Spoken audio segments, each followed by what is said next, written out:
Welcome back for another book review. Today we are talking about this one. So this is Bending the Binary, Polarity Magic in a Non-Binary World by Deborah Lipp. Yes, I probably should have read this in June, but here we are. So honestly, I did judge this a little bit based off the title and the tagline here, and it just wasn't what I wanted it to be. So when it says polarity magic in a non-binary world, it does in fact still mean adding a binary, just like a different one. Like the polarity thing is, to me, I was kind of assuming that like this thing of like we have to have a push-pull and like it must be this or this or this or this or this.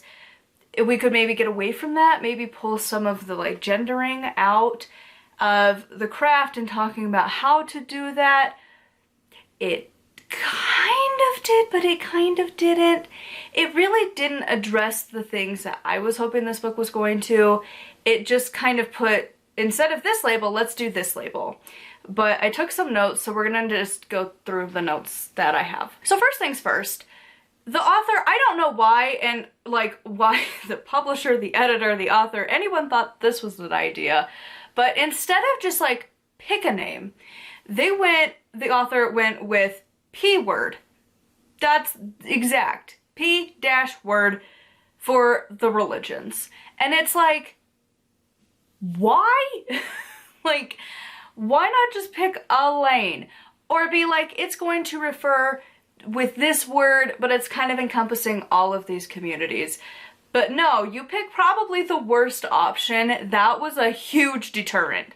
Because P-word religions just doesn't fit at all. And it's supposed to be for like neo-pagan, Reconstructionist pagan, Wicca, witchcraft, whatever. But it was just like, why?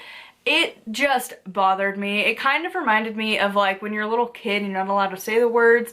So it's like, oh, they said the F word, they said the C word, they said the S word. But no, our religion is the P word. So I'll just read my rambling note here.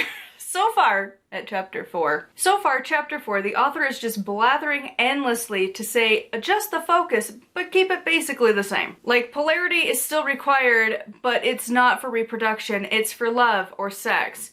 I was hoping this was about getting rid of the polarity altogether, once again, as an ace person, completely left out of the conversation. Outside of a brief toss here and there, just stating that we don't fit in. And for a book trying to be very, like, inclusive, the letter A is just hucked out the window constantly in this book, which sucks. Because, like, when you get into, like, the LGBTQIA plus communities, typically, they're a little more welcoming of all of the letters. Sometimes not, which is weird.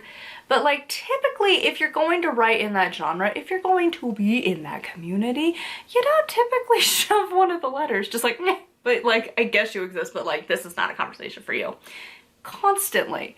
And, like, it got old. And honestly, she does blather a lot. Constantly. Just, like, very long. It doesn't really, like, it could have been condensed a lot to say the same thing. And it just kind of felt like we were just going in, like, an infinity symbol of a conversation. And you're just like, oh my god. But, like, anytime the ace community was mentioned, it was basically a paragraph. And it sucked. And again, I wanted this to be more than just two opposing forces. And I should have known that from the tagline that the polarity was just going to be this polling. I was hoping from a non-binary perspective thing would mean maybe we'd have something different, but it still constantly kept going back and just a different slight layover. Instead of just reproductiveness, it was love, but it still had to be like sexual love. Again, ace just tossed out the window.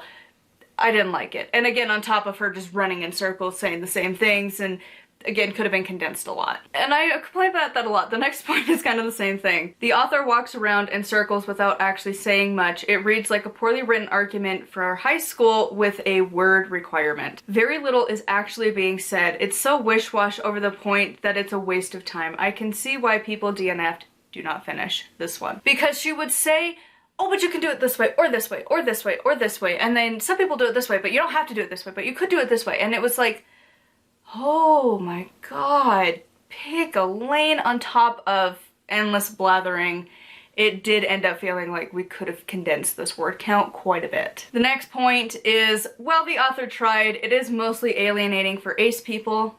We get a paragraph or so here and there to lightly mention our existence. This book is for gender questioning people in a sense of what gender is in witchcraft. Probably great for the other letters, not for ace. Because again, like, it talks about all of the other letters. If you are trans, there's a lot of conversation for you.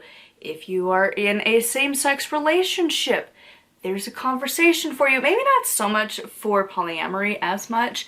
And like for the people questioning their own gender, and if you're wanting to be like non-binary and like how far on the spectrum you want to go on that, there's a lot of discussion for you. But again, ace just tossed out the window. We get a couple paragraphs here and there, which like I guess is kind of nice, but for a book that feels like it's trying to be super inclusive, you're just like a toss out to make sure you included something for the letter.